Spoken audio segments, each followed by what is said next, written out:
Coucou les amis et bienvenue dans ce nouvel épisode de la classe du professeur Dodovoz consacré aujourd'hui aux stratégies collectives en GDA. Puisque c'est un thème que je trouve qui n'est pas forcément souvent abordé et qui pourtant est très intéressant, puisqu'il y a quand même des petites choses à mettre en place pour essayer un petit peu d'optimiser à la fois sa défense, mais également sa manière d'attaquer. Alors attention, je vous préviens quand même, moi j'ai fait que 2 teams en tout depuis le début du jeu, donc une précédente où on n'avait aucune stratégie, et celle aujourd'hui que je dirige, donc God Save the String, pardon, pour pas la citer. Donc voilà, grosso modo, moi j'ai appris ça un petit peu sur le tas, hein, j'ai pas un énorme recul là-dessus, donc je vous livre entre guillemets mes trucs et astuces à moi. Il y a probablement d'autres choses à faire, peut-être de meilleures choses, mais bon, en tout cas je vous livre à peu près ce que nous on fait, et qui nous permet grosso modo en GDA d'avoir à peu près une moyenne de 6000 points. En tout cas en attaque. En défense, tiens, je sais pas d'ailleurs, ça serait intéressant que je regarde un peu ça. En tout cas en attaque, on est à peu près à 6000 points en moyenne, parfois on fait des pointes jusqu'à... Il me semble que notre record est à plus de 6600, et parfois on fait moins bien, notamment sur ces fichus... moins de 6000 points, notamment sur ces fichus GDA très rapides, qui sont quand même très compliqués. Bref. Alors, d'abord, voyons... Ah oui, ce que je voulais vous dire également, c'est que, donc, bon, d'une part, j'ai pas la science infuse en matière de stratégie, ni d'ailleurs en matière de quoi que ce soit. D'autre part, faites attention, puisque ce que je vais vous dire, c'est pas forcément transposable à votre équipe. Bien évidemment, une team qui a des niveaux extrêmement homogènes va pas se gérer de la même façon qu'une team qui a des niveaux hétérogènes. De même, une très grosse équipe, forcément, ne fera pas la même chose qu'une petite équipe. Donc ce que je vous donne, c'est des trucs et astuces, mais il va falloir les transposer et les adapter à votre équipe. Moi, je vous montre notre team actuelle, donc on a une team qui est plutôt avec une team qui a des niveaux un petit peu hétérogènes, puisqu'on a des niveaux qui vont de 43 à 80. Donc on a de gros joueurs et on a de plus petits joueurs, donc ça impose un certain nombre de choses. D'abord, voyons pour ce qui est de la stratégie de défense. Alors, en GDA, en fait, vous avez grosso modo 2 choses qui vont s'opposer et sur laquelle il va falloir trancher. En fait, vous avez à la fois la défense individuelle, c'est-à-dire que chacun va pouvoir mettre par exemple la meilleure équipe défense qu'il peut avoir, et à la fois ce que j'appelle moi la défense collective. À mon sens, il y a un minimum à faire qui est d'avoir une même couleur de tank. Sauf éventuellement dans les vraiment toutes petites équipes, mais sinon ça me paraît important d'avoir une même couleur de tank. Pourquoi ? Pourquoi ? Parce qu'en fait, tout simplement, les équipes que vous allez affronter, comme vous le savez, en GDA, quand on utilise un héros une fois, on ne peut pas le réutiliser par la suite. D'accord ? Or forcément, quand on a un tank, admettons, de bleu, forcément on a envie de mettre du vert en face, quand on attaque. Sauf que si l'ensemble de vos équipes ont du bleu, à force, vos adversaires vont se trouver en manque de vert et vont devoir attaquer avec d'autres couleurs, soit en neutre sur le tank, par exemple, je sais pas, s'ils attaquent en jaune ou violet, soit en faible s'ils attaquent en rouge. D'accord ? Donc du coup, faire en fait une même couleur de tank sur l'ensemble de vos équipes, ça va permettre en fait d'épuiser les couleurs adverses, et du coup de faire des attaques qui vont être plus difficiles, puisque bien évidemment, quand vous n'êtes pas en force sur le tank, tout de suite ça devient beaucoup plus difficile. Donc ça, à mon avis, honnêtement, c'est un minimum, je pense, obligatoire. Alors qu'est-ce que ça va avoir comme conséquence ? C'est que bien évidemment, votre équipe, toutes les personnes de votre équipe, leur meilleur tank, c'est pas forcément la couleur qui est choisie. Typiquement, je prends mon exemple à moi, on est en tank vert. Bon, très clairement, moi, Kingston, c'est pas mon tank. Enfin, c'est pas le tank d'ailleurs de mon équipe raid, hein, c'est pas mon meilleur héros pour tanker. Donc ça veut dire quoi ? Ça veut dire que moi, ma défense, elle va être un petit peu plus faible que ce qu'elle devrait être, si j'avais mis par exemple mon meilleur tank, par exemple Alfric. Mais, globalement, sur l'ensemble en fait de la GDA, le fait d'avoir une défense un peu plus faible, en fait ça va augmenter notre défense collective et ça va améliorer, en fait ça va rendre plus difficile la tâche à nos adversaires. Donc c'est pour ça que je sais bien que parfois certains hésitent en se disant oui mais bon moi je veux pas mettre un tank vert parce que je sais pas, j'ai personne en vert alors que j'ai en bleu j'ai un Richard qui va me servir de tank, ou j'ai un Boril ou je ne sais quoi, peu importe.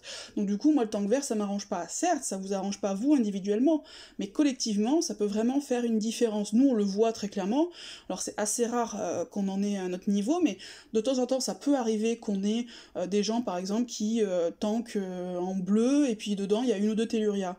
Mais ça c'est génial parce que du coup ça vous permet quoi ? Ça permet sur les Telluria de caser vos teams rouges que vous n'arriverez pas à caser autrement sur les tanks, enfin vous arriverez à les caser mais beaucoup plus difficilement sur les tanks bleus. Donc voilà, c'est pour ça qu'avoir une même couleur de tank, clairement ça handicape l'adversaire, et nous vraiment quand en attaque on trouve parfois certains tanks qui sont à contre-couleur, très clairement c'est des priorités pour nous, parce que ça nous permet de caser des couleurs qui sinon sont beaucoup plus difficiles à mettre sur les tanks des autres couleurs. Donc voilà, donc ça c'est la première chose, en termes de stratégie de défense. Deuxième chose, et ça pour le coup, honnêtement, moi j'ai beaucoup plus de mal à trancher pour l'instant, enfin si on a tranché dans un sens, mais après ce que font certaines équipes, notamment les plus grosses, mais pas que, c'est de mettre soit carrément les mêmes couleurs dans le même ordre, admettons je dis n'importe quoi, jaune, rouge, vert, bleu, violet, soit de mettre au moins des couleurs de flanc identiques, par exemple avoir un tank vert avec un flanc rouge et un flanc bleu. Ça a été à un moment cette deuxième option-là, à savoir avoir des flancs, un tank vert et des flancs bleus et rouges, ça a été à un moment notre défense. On l'a enlevé finalement parce qu'on a des petits niveaux, et que c'est vrai que du coup, imposer à la fois la couleur du tank et la couleur des flancs, ben du coup, ou des petits niveaux d'ailleurs ou pas, parce que je vais vous montrer avec mon équipe à moi, ben du coup c'est vrai que ça peut être gênant pour certains qui vont avoir, par exemple, je dis n'importe quoi, si on met un tank vert avec un flanc rouge et bleu, et ben par exemple quelqu'un qui a une Ursena, il va la mettre au fond, ce qui est beaucoup moins efficace. Donc c'est en fait un équilibre à trouver en fonction, j'ai envie de dire, de votre deck, enfin de deck de l'ensemble de vos équipes, à voir si effectivement l'idéal, collectivement parlant, c'est bien évidemment ça. Par contre, là pour le coup, ça peut fortement baisser vos défenses individuellement, donc il faut trouver un équilibre et voir si ça peut être vraiment intéressant ou pas.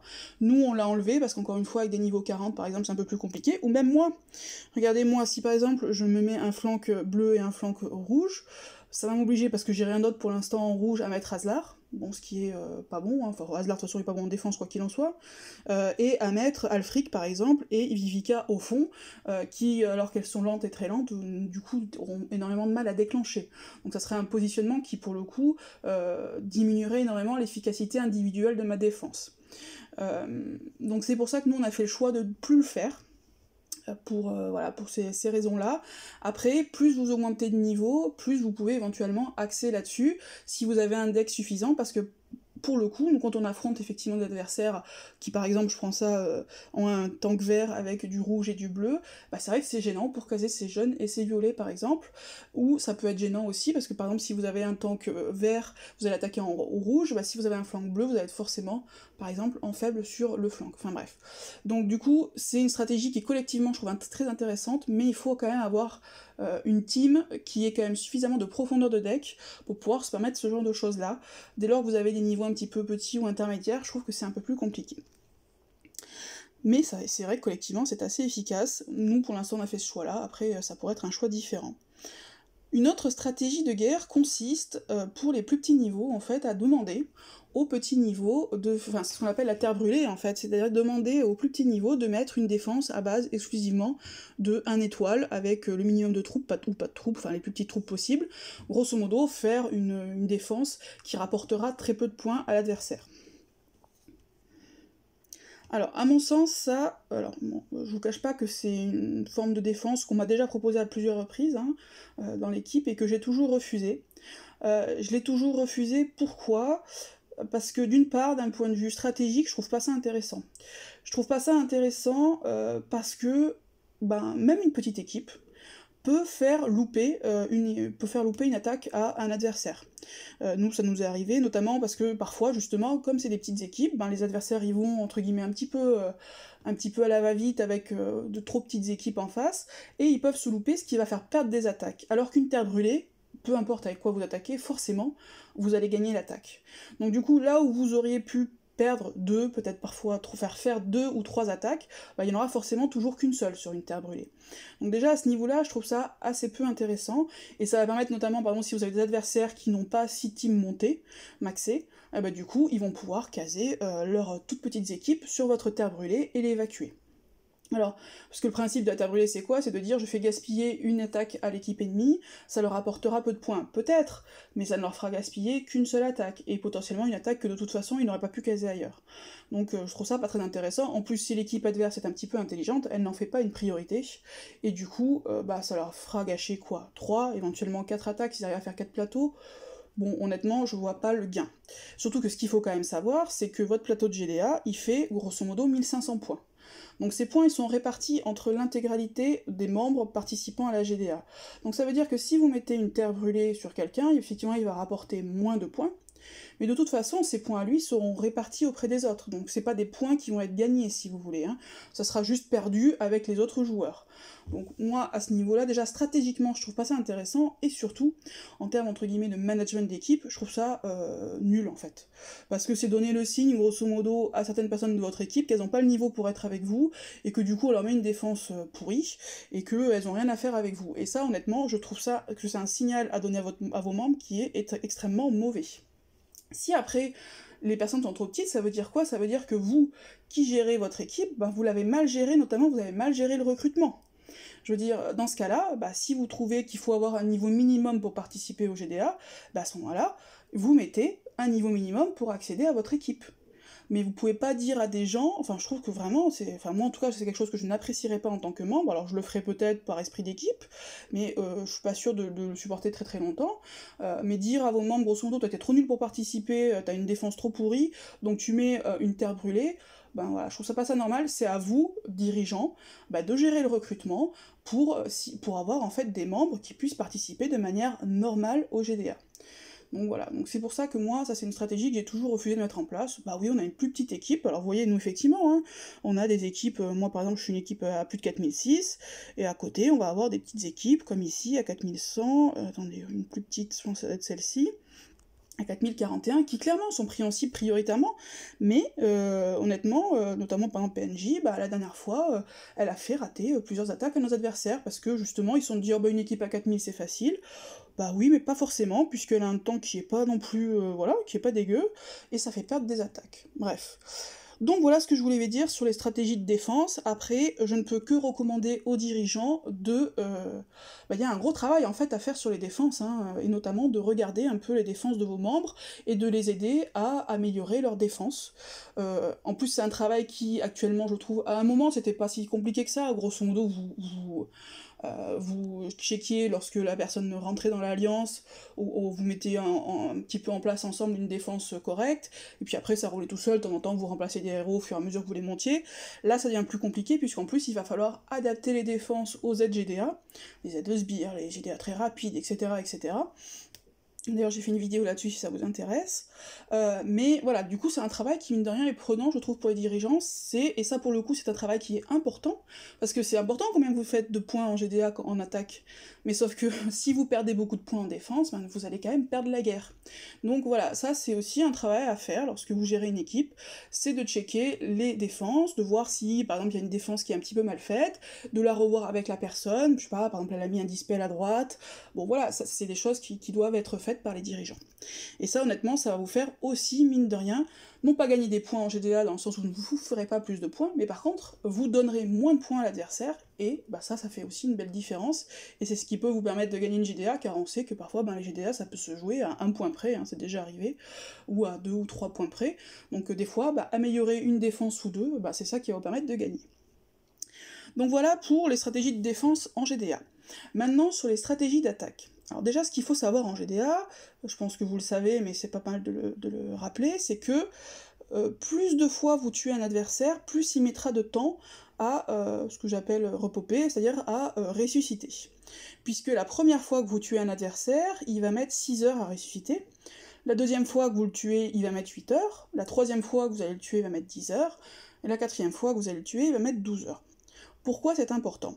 Parce qu'en fait, sur un plateau de GDA, comme vous pouvez le voir avec nous par exemple, forcément, PNJ va être beaucoup plus facile à tuer que moi, enfin j'espère en tout cas.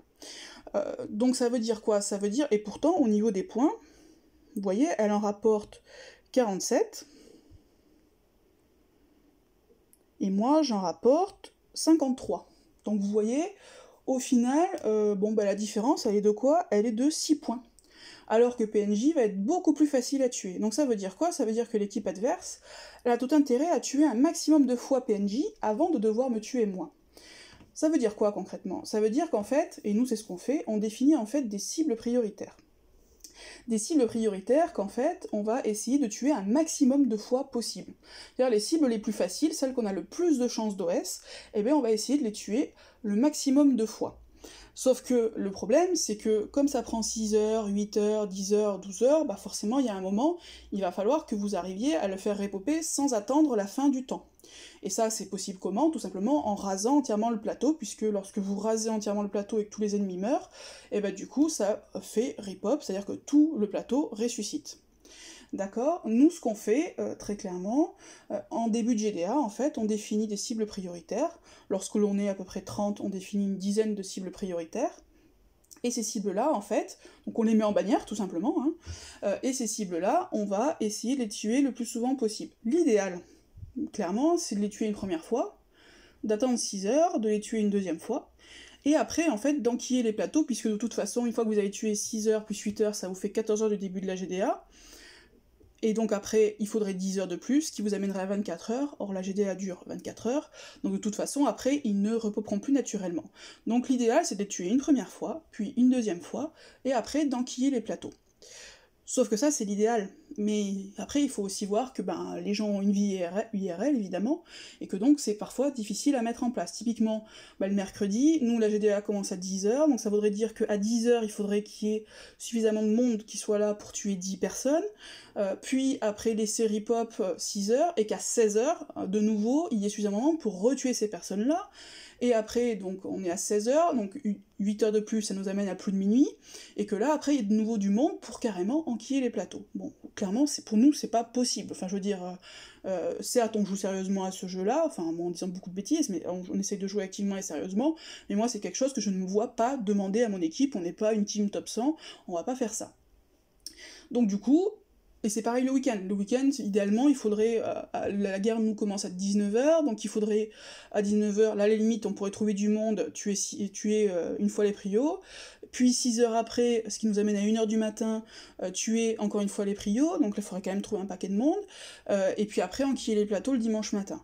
Bon, ça, encore une fois, c'est pareil, je vais pas demander aux gens de mon alliance, sachant qu'on a quelques personnes qui travaillent de nuit, mais assez peu, je vais pas leur demander de mettre leur réveil à 2h du mat pour aller taper en GDA. Enfin, voilà, ça c'est juste pas possible, enfin, c'est pas... Pour moi, c'est pas entendable. Donc nous, on a opté pour quelque chose, entre guillemets, on a essayé de concilier l'idéal en termes de stratégie et, du coup, l'idéal aussi en termes de vie privée et de faisabilité, parce que, au bout d'un moment, vos membres aussi, ils vont pas vous suivre, hein, si vous leur demandez des choses trop... qui soient abusées. Donc ce qu'on fait nous, c'est par exemple le mercredi du coup, on demande aux gens en autonomie entre 6h et 15 entre 10h et 15h de faire les prios. Pourquoi 15h? Parce qu'en fait les priorités vont mettre 6 heures à ripoper, et en fait à 21h, du coup à 21h on commence à enquiller les plateaux. Donc ça nous permet de les tuer une première fois, et après on enquille les plateaux. Sachant que nous, sur ce modèle-là, on tue une fois les prios, après on fait 3 plateaux, et après on tue... Ça dépend après si plus ou moins on a bien réussi, si les puzzles ont été bons, ou si on a été bons nous. En général, on arrive soit à retuer au minima les prios, soit on arrive quasiment à faire un 4e plateau. Donc ça, c'est notre stratégie du mercredi. Et le samedi, ce qu'on fait, c'est on se connecte, on se donne rendez-vous à 21h, puisque nous, on fonctionne sous forme d'attaque groupée, je vous expliquerai ensuite pourquoi.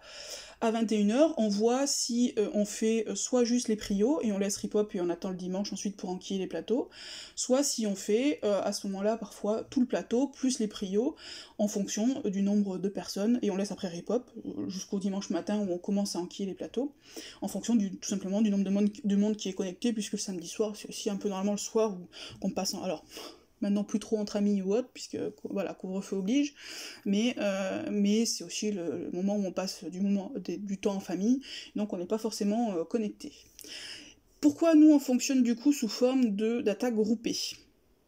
Justement parce qu'on a des niveaux hétérogènes. Donc grosso modo, nous, notre team, elle est plus ou moins scindée en 3 groupes. C'est-à-dire que d'un côté, on va avoir ce que moi j'appelle les costauds, c'est-à-dire ceux qui vont se faire que les costauds d'en face, donc ça peut être que des 4006, ça peut être, voilà. Les plus gros d'en face, grosso modo, c'est les costauds qui vont s'en occuper. Après, on va avoir ce que j'appelle moi les terminators, c'est-à-dire ceux qui vont plutôt faire les finitions, que ce soit des petites ou des grosses en fonction de leur équipe. Et après, il y a des niveaux intermédiaires qui, eux, vont être les ouvreurs, qui vont par exemple pouvoir OS des priorités, ou des cibles prioritaires, ou qui vont pouvoir OS des teams qui soient, alors parfois qui sont un peu moins grosses que les plus costauds d'en face. Sachant que bien sûr, en fonction de vos équipes, ben, vous pouvez très bien être costaud pour une attaque, parce que vous avez une très bonne équipe, et puis être par exemple ouvreur pour une autre, et puis pourquoi pas avec votre T6, être Terminator. Moi par exemple ça m'arrive régulièrement avec ma T6 de faire des finitions, et puis des fois aussi je fais aussi des personnes entières en fonction des besoins. Mais je trouve que attaquer collectivement, bah, ça permet en fait du coup d'avoir une bien meilleure coordination en fait. Ça permet en fait, voilà, c'est-à-dire que grosso modo nous quand on fait ça, on se connecte, alors au début il faut aider un petit peu les membres, mais après grosso modo ça se fait plus ou moins en autonomie, on est plus là après pour dire des bêtises, pour s'encourager, pour voilà, se féliciter, se consoler quand on rate une attaque, etc. etc. Mais ça permet de se coordonner, et notamment ça évite quelque chose, c'est que parfois ben, les Terminators, moi c'était le cas dans ma précédente équipe puisque j'étais encore petite à l'époque, ben, quand on a des petites équipes, ben, on peut faire que des restes, sauf que quand on ne sait pas quand les autres vont attaquer, on est obligé de se connecter un peu tout le temps pour essayer de voir s'il y a un reste qui est disponible à se faire, ben du coup là ça permet, les Terminators ils savent que ben, on fait une attaque groupée à cette heure-là, il y aura forcément des restes, donc ils vont forcément pouvoir caser des attaques, et ça c'est aussi une facilité qu'on peut leur donner plutôt que de devoir errer toute la journée sur le champ de bataille. Donc voilà, donc nous on fonctionne sur une data groupée, alors je sais bien que c'est pas forcément toujours quelque chose que les gens apprécient, parce que c'est aussi une contrainte horaire. Après on peut aussi donner c'est-à-dire qu'on fonctionne sous forme de data groupée lorsque les gens sont disponibles, hein. C'est pas forcément non plus une obligation, si vous êtes disponible c'est mieux de les faire, et si vous n'êtes pas disponible on fait autrement. La bannière doit être à mon avis beaucoup utilisée lors des GDA. Nous typiquement, enfin moi je mets un max d'informations dans la bannière, hein, je mets les cibles prioritaires, je mets les instructions, à savoir par exemple, il faut taper les prios, et les séries pop, ou on enquille les plateaux, ou attention il y a des finitions à faire, voilà, je donne des indications, par exemple, attention il ne reste que des grosses attaques, mais il y a des finitions à faire, donc casez vos T6, voilà, ou les ouvreurs, s'il vous plaît faites des finitions plutôt, parce que sinon après on a que des gros costauds, donc ça aussi c'est un travail à faire lorsque il faut gérer une GDA tout simplement. C'est aussi savoir adapter la gestion, puisque ce qui est, par exemple en début de GDA, ce qui est bien, bah, sera pas forcément bien en fin de GDA en fonction des attaques qui vous restent. Notamment, je trouve qu'une fois que vous avez mis en place une stratégie GDA sur, par exemple, les prios, avec les heures de repop, les heures d'attaque, etc., après, ce qui peut faire vraiment la différence, c'est notamment la gestion de la fin de la GDA. Voilà, parce que nous, ça peut nous arriver, en fonction de nos attaques, en fonction des dispos des uns ou des autres, bah, ça peut nous arriver que parfois, bah, il nous reste beaucoup de Terminators sur la fin. Et dans ce cas-là, c'est compliqué parce qu'il va falloir ouvrir, et ils n'ont pas forcément les équipes pour, donc il va falloir essayer de gérer au mieux tout ça. Et puis parfois, c'est l'inverse, parfois on n'a plus que des gros. Donc ça aussi, il va falloir gérer du coup pour essayer de gaspiller au moins les attaques. L'idéal étant bien évidemment que tout au long de la GDA, il y ait un mix chez nous entre les ouvreurs, les costauds et les Terminators, puisque, encore une fois, c'est cette coordination-là, c'est ces trois composantes-là qui, ensemble, marchent bien. Bah écoutez, voilà ce que je voulais vous dire. Donc comment on fonctionne, comme je vous l'ai dit, donc grosso modo prio, on laisse repop, etc. On fonctionne sous forme de bannière. Donc dans la bannière, comme je vous l'ai dit, je mets les instructions globales, les cibles prioritaires, les heures des attaques groupées. Voilà, ça demande aussi un petit peu d'organisation pour pouvoir être bien coordonné en GDA, mais honnêtement c'est assez efficace. Nous avant on mettait moins de cibles prioritaires, je crois qu'on en avait 5-6, on mettait vraiment les plus faciles. Et puis on s'est aperçu qu'en fait, mine de rien, en les passant à 10, ça nous a permis de vraiment augmenter notre score GDA, puisque même si parfois prioritaire ne veut pas dire facile, hein, en fonction des équipes qu'on a en face, bah, parfois les cibles prioritaires, c'est des cibles qui sont à 4004, voire parfois 4005, parfois ça va être de plus petites équipes, mais voilà, ça peut être aussi de grosses équipes. Comment définir les cibles prioritaires, ça si je vous en ai pas parlé. Les cibles prioritaires, comme c'est en fait, il faut regarder les équipes les plus faciles, qu'est-ce qu'on regarde? On va regarder d'une part, est-ce qu'il y a par exemple beaucoup de doublons de couleurs ou des triplons de couleurs, qui sont des cibles qui sont plus faciles. On va regarder, est-ce que par exemple il y a des contre-couleurs de tank, donc par exemple tout le monde est en vert et il y a un bleu, bon forcément lui ça va être une cible prioritaire. On va regarder également les tanks, puisqu'il y a certains tanks qui sont beaucoup plus faciles que d'autres, donc on va regarder d'une part est-ce que le tank est plus ou moins costaud, et aussi est-ce qu'il est plus ou moins embêtant. forcément une TELU va être beaucoup plus compliquée à gérer qu'une Liana en tank. Donc s'il y a une Liana, on essaye plutôt de prioriser les Liana. Et puis après évidemment on regarde l'ensemble de la team, hein, les troupes, enfin on regarde un petit peu tout. Vous avez en fait différentes possibilités pour les prios. Soit vous avez pas trop le temps et vous voulez faire quelque chose quand même de coordonné. À ce moment-là, grosso modo, vous regardez un début de GDA et vous dites, par exemple, toutes les équipes en dessous de 4004, 4003, ou enfin voilà, vous regardez, ça vous fait 10 personnes et vous les mettez. Ça, c'est entre guillemets la gestion qui est simple et qui prend pas trop de temps, mais qui reste quand même assez efficace. Et vous avez celle qui est la plus optimale, qui est vraiment de définir les prios, c'est-à-dire de regarder les équipes en face, puisque parfois, une équipe à 4003 peut être beaucoup plus piégeuse qu'une équipe à 4005. Donc ça aussi c'est à regarder, ça peut être, voilà, c'est plus optimal, ça demande par contre plus de temps. Donc après à vous de voir effectivement le détail que vous voulez y donner. Nous on est un petit peu dans ce détail là. Après, si vous avez pas le temps, vous avez pas le temps, mais grosso modo on fait ça. Et puis voilà, et écoutez, c'est une stratégie, encore une fois, je pense qu'il y a mieux à faire, clairement, mais je trouve que pour notre équipe qui est une équipe moyenne, on va dire, je pense qu'on est plus petit mais on n'est pas gros non plus, qui marche plutôt bien, comme je vous l'ai dit, à peu près voilà, 6000 en GDA, 6000 points en GDA en attaque, ce qui est quand même pas mal. Donc c'est plutôt pas mal. Donc voilà, écoutez, c'est ce que je voulais vous dire pour cette stratégie collective en GDA. Je pense que l'important, encore une fois, en attaque, c'est les prios, à se faire un maximum de fois, la coordination et l'esprit d'équipe, encore une fois. Vous n'arriverez pas à faire grand-chose en GDA si par exemple les costauds se prennent des adversaires les plus faciles. Parce que forcément, si les costauds font ça, derrière vos petits, ils vont galérer parce qu'ils vont devoir faire les difficiles. Donc ça, c'est, j'ai envie de dire, primordial. Pour le coup, nous, ça c'est quelque chose qui est assez... les membres qui respectent pas ça, c'est des membres en général qui restent pas longtemps, puisqu'on demande à ce que les costauds tapent les costauds, et à ce que les plus petits... pour que les plus petits puissent faire des points, parce que, encore une fois, je pense que j'ai déjà dit dans une de mes vidéos, mais c'est particulièrement important, pour moi, une GDA se gagne principalement sur les finitions, et notamment sur le fait de faire au maximum 2 attaques sur un même adversaire. C'est-à-dire, grosso modo, soit vous OS, soit vous faites une ouverture et une finition. Dès le moment où vous commencez à gaspiller énormément d'attaques sur un même adversaire, c'est là où vous perdez beaucoup de points. Donc c'est pour ça que le travail de ce que nous on appelle les terminators, à savoir le travail de ceux qui finissent, enfin qui font les restes, les restes j'aime pas trop parce que je trouve c'est un peu péjoratif, mais ceux qui font les finitions, c'est pour moi le travail le plus important, et pourtant en général c'est les plus petits qui le font, donc c'est pas forcément ceux qui ont le plus d'expérience, et pourtant c'est ça qui va permettre de déterminer vraiment, à mon avis, faire une vraie différence en termes de points, en tout cas au niveau de l'attaque, voilà. Donc c'est pour ça que c'est cette coordination-là qui va aussi permettre de maximiser vos points. Pour moi, c'est 2 points, les priorités, à se faire un maximum de fois. Et deuxième chose, c'est la coordination, pour que vous ayez au maximum 2 attaques sur une cible, au maximum, dans la mesure du possible, bien sûr des fois on rate, ça peut arriver, mais l'idéal à atteindre étant au maximum 2 attaques sur une même cible. Écoutez, j'espère que ça vous aura été utile, et je vous souhaite une bonne journée. Ciao les amis!